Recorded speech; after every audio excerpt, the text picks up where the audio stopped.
Professore, lei ha detto quando si va in Europa bisogna parlare di morphological flow e non di ecological flow per i fiumi veneti. Che cosa intende?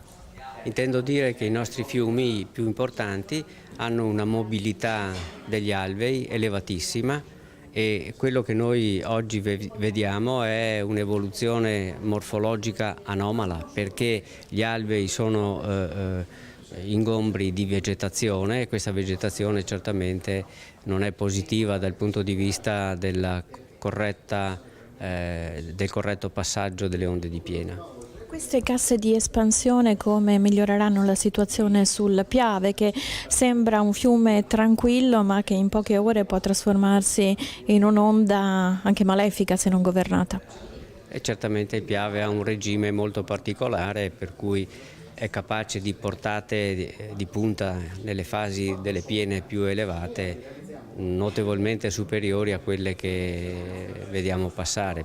Piave nel 66 è arrivato quasi a 5.000 metri cubi secondo, quindi questo direi è l'indicatore per chi intende adottare i provvedimenti per difendersi dalle piene. È del tutto evidente, e abbiamo già degli esempi realizzati, penso al bacino di laminazione di Caldogno, che sono interventi che possono essere assolutamente integrati con l'ambiente, sono delle aree che possono venire utilizzate comunque e sono delle aree che nel caso in cui una volta ogni 30 anni, 40 anni dovesse esserci una piena rilevante verrebbero sacrificate, tra virgolette, allagandole per qualche ora e salvaguardando però nel contempo le aree urbanizzate.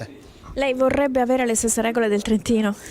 Ma io vorrei avere le stesse regole del Trentino su tutte le materie, in modo particolare sull'energia e sulla gestione dell'acqua, perché questo consentirebbe di avere un territorio molto più ambientalmente conservato. Sembra un paradosso, ma è così, perché se a dettare le regole siamo noi, possiamo veramente assumerci fino in fondo la responsabilità della tutela anche ambientale. Se invece le regole vengono dettate da Roma, questo risulta più difficile. Il Trentino Alto Adige ha appena ottenuto una delega molto importante e io spero che anche a noi lo concedano.